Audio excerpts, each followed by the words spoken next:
ನಮಸ್ಕಾರ. ಇವತ್ತು ರೋಟರಿ ಮಿಟ್ಟೋನ್ ವತಿಯಿಂದ ಒಂದು ವಿಭಿನ್ನವಾದ ಒಂದು ಪ್ರೋಗ್ರಾಮ್ ಮಾಡೋಣ ಅಂತ ಯೋಚನೆ ಮಾಡಿದ್ವಿ. ಇದಕ್ಕೆ ನಮ್ಮ ಗಿರೀಶ್ ಅವರು ಸ್ಕೌಟ್ಸ್ ಅವ್ರ ಜೊತೆ ತುಂಬ ಒಂದು ನಾವು 3-4 ತಿಂಗಳಿಂದ ಮಾತಾಡ್ತಾ ಇದ್ವಿ. ಇವತ್ತೇನಾಗಿದೆ ಅಂದರೆ ಹಳ್ಳಿಗಳಲ್ಲಿ ರೈತರು ಒಂದು ಪದ್ಧತಿನೇ ಚೇಂಜ್ ಮಾಡ್ಕೊಬಿಟ್ಟಿದ್ದಾರೆ.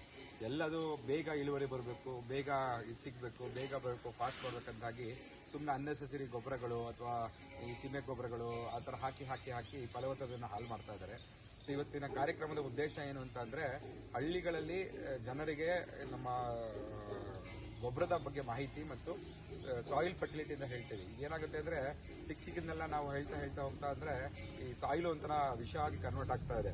ಸೊ ಆ ವಿಷಯದಲ್ಲಿ ನಾವು ಮತ್ತೆ ಏನೇ ಉತ್ಪತ್ತಿ ಮಾಡಿದ್ರು ಅದು ನಮಗೆ ನ್ಯೂಟ್ರಿಷನ್ಸ್ ವಸ್ತುಗಳು ಸಿಗ್ತಾ ಇಲ್ಲ. ಸೊ ಹಾಗಾಗಿ ನಾವು ಏನು ಹೇಳ್ತಾ ಇದೀವಿ ಅಂತ ಅಂದರೆ ಜೈವಿಕವಾಗಿ ನಿಮಗೀಗ ರಸಗೊಬ್ಬರಗಳು ಬರ್ತಾ ಇದಾವೆ. ಇವು ಹೆಂಗೆ ಅಂತ ಅಂದರೆ ಬಯೋ ಎನ್ಸೈಮ್ಸ್ ಅಂತ, ಇವು ಮಣ್ಣಲ್ಲಿರುವಂತಹ ಸೂಕ್ಷ್ಮಜೀವಿ ಜೊತೆಗೆ ಮಾಡಿ ಅವನು ಇನ್ನೂ ಉತ್ಪತ್ತಿ ಮಾಡಿ ಅದೊಂಥರ ಗಿಡಗಳಿಗೆ ಒಂಥರ ಪೌಷ್ಟಿಕಾಂಶ ಕೊಟ್ಟು ಅದು ಇನ್ನೂ ಇಳುವರಿ ಮಾಡೋಕ್ಕೆ ಹೆಲ್ಪ್ ಆಗುತ್ತೆ. ಬಟ್ ಏನಾಗುತ್ತೆ, ಇವತ್ತೆಲ್ಲ ಯಾರ್ದೋ ಆಸೆಗೆ ಯಾರೋ ಗೊಬ್ಬರದ ಅಂಗಡಿ ಹೇಳಿದ ತಕ್ಷಣ ಏನೋ ಮಾಡಿದ ತಕ್ಷಣ ಸಿಕ್ಕಿರುವಂತಹ ಎಲ್ಲ ತಂದು ಸಿಂಪಡಣೆ ಮಾಡ್ತಾ ಇದ್ದಾರೆ. ಸೊ ರೈತರು ಅದನ್ನು ಅವಾಯ್ಡ್ ಮಾಡಬೇಕು. ಅವಾಗ ಏನಾಗುತ್ತೆ ಅಂತಂದರೆ ಅದಕ್ಕೆ ಅರ್ಥ ಸಿಗುತ್ತೆ. ಸೊ ದಯವಿಟ್ಟು ಮುಂಚೆ ಏನಾಗ್ತಿದೆ ಅಂದರೆ ಆರೋಗ್ಯ ಸಮಸ್ಯೆಗಳು ಸಿಕ್ಕಾಪಟ್ಟೆ ಉಲ್ಬಣ ಆಗಿದೆ.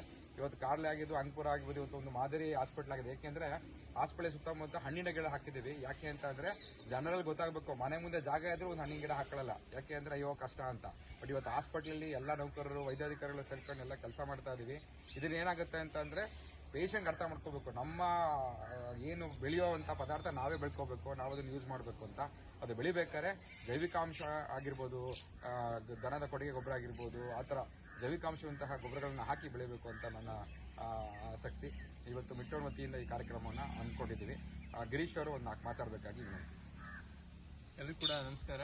ಈಗಾಗಲೇ ನಮ್ಮ ಕಾರ್ಲೆ ವೈದ್ಯರಾಗಿರ್ತಕ್ಕಂಥ ಡಾಕ್ಟರ್ ತೇಜಸ್ವಿ ಸರ್ ಸಾಕಷ್ಟು ಈ ಭೂಮಿ ತಾಯಿ ರಕ್ಷಣೆ ಮಾಡಬೇಕಾದ್ದು ಪ್ರತಿಯೊಬ್ಬರು ರೈತರ ಕರ್ತವ್ಯ, ಮತ್ತೆ ಗಿಡಗಳ ಮಹತ್ವದ ಬಗ್ಗೆ ಸಾಕಷ್ಟು ವಿಚಾರಗಳನ್ನು ತಿಳಿಸಿದ್ದಾರೆ. ಯಾಕೆಂದ್ರೆ ಇವತ್ತಿನ ನಮ್ಮ ಪೂರ್ವಿಕರು 106 ವರ್ಷ ಬದುಕ್ತಾ ಇದ್ರು, ನಮ್ಮ ಅಜ್ಜನು ಕೂಡ 104 ವರ್ಷ ಬದುಕಿದ್ರು. ಬದುಕೋ ಸಾಯುವ ತನಕನೂ ಕೂಡ ಆರೋಗ್ಯವಾಗಿ ಸತ್ತೋದ್ರು. ಯಾಕೆಂತಂದ್ರೆ ಅವರು ಮಣ್ಣನ್ನ ದೇವ್ರ ತರ ಪೂಜಿಸ್ತಾ ಇದ್ರು, ಮಣ್ಣನ್ನ ಕಣ್ಣಿಗೆ ಒತ್ಕೊತಾ ಇದ್ರು. ಇವತ್ತಿನ ದಿನ ಮಣ್ಣಿಗೆ ಬಹಳಷ್ಟು ನಾವು ಸಾಕಷ್ಟು ಹಾನಿಯನ್ನು ಮಾಡ್ತಾ ಇದೀವಿ. ಅದರಲ್ಲೂ ಕೂಡ ಈಗಾಗಲೇ ಸಾಕಷ್ಟು ವಿಷವನ್ನ ಹಾಕ್ತಾ ಇದೀವಿ. ಯಾಕೆಂತಂದ್ರೆ ಈ ಭೂಮಿ ತಾಯಿ ನಮಗೆ ತಾಯಿ ಇದ್ದಂಗೆ, 2ನೇ ತಾಯಿ. ಯಾಕೆಂತಂದ್ರೆ ಭೂಮಿ ತಾಯಿ ಮಣ್ಣಿನ ಕಣ ಎಷ್ಟು ಚೆನ್ನಾಗಿರುತ್ತೋ ಅಷ್ಟು ನಾವೆಲ್ಲರೂ ಕೂಡ ಆರೋಗ್ಯವಾಗಿರ್ತೀವಿ. ಹಾಗಾಗಿ ಪ್ರತಿಯೊಂದು ಮಣ್ಣಿನ ಕಣಕಣವನ್ನ ವಿಷದಿಂದ ಮುಕ್ತ ಮಾಡಬೇಕು. ಆ ನಿಟ್ಟಿನಲ್ಲಿ ನಾವೆಲ್ಲರೂ ಕೂಡ ಪ್ರತಿಯೊಬ್ಬರು ಕೂಡ ರೈತರು ಇರ್ಬೋದು. ಯಾಕೆಂತಂದ್ರೆ ರೈತರು ತ್ಯಾಗ ಬಹಳಷ್ಟು ಅಪಾರವಾಗಿದೆ. ಯಾಕೆಂತಂದ್ರೆ ರೈತರು ಬೆಳೆ ಬೆಳೆದಿಲ್ಲ ಅಂದ್ರೆ ಏನು ಕೂಡ ಮಾಡೋಕ್ಕಾಗಲ್ಲ. ಆದ್ರೆ ರಾಸಾಯನಿಕವಾಗಿ ನಾವೆಲ್ಲರೂ ಕೂಡ ಈ ಕೃಷಿಯನ್ನ ರಾಸಾಯನಿಕ ಮುಕ್ತ ಮಾಡಬೇಕು. ಸಹಜ ಕೃಷಿಯತ್ತ ಈ ನಿಟ್ಟಿನಲ್ಲಿ ನಾವೆಲ್ಲರೂ ಕೂಡ ಆಲೋಚನೆ ಮಾಡಬೇಕು. ಹಿಂದೆ ದನಕರುಗಳು ಜಾಸ್ತಿ ಇದ್ದು, ಮತ್ತೆ ಈ ಕೊಟ್ಟಿಗೆ ಗೊಬ್ಬರ ಸಾಕಷ್ಟು ಬಳಸ್ತಾ ಇದ್ವು, ಎಲೆ ಗೊಬ್ಬರ ಬಳಸ್ತಾ ಇದ್ವು.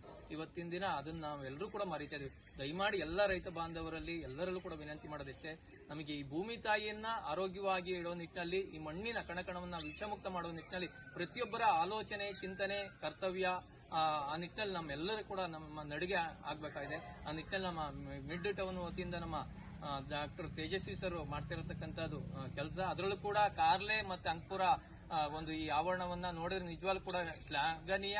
ಮತ್ತೆ ಎಷ್ಟು ಮಾತುಗಳಲ್ಲಿ ಹೇಳಕ್ಕಾಗಲ್ಲ. ಯಾಕೆಂತಂದ್ರೆ ನಾವು ನಿರಂತರ ಗಿಡ ನೆಡಂತ ಒಂದು ಕಾಯಕದಲ್ಲಿ ಇರ್ತೀವಿ. ಯಾಕೆಂದ್ರೆ ಗಿಡಗಳು ಇದ್ರೆ ಎಷ್ಟು ಪ್ರಾಣಿ ಪಕ್ಷಿಗಳಿಗೆ, ಮನುಷ್ಯರು ಪ್ರತಿಯೊಬ್ಬರು ಕೂಡ ಸಾಕಷ್ಟು ಅನುಕೂಲ ಆಗುತ್ತೆ.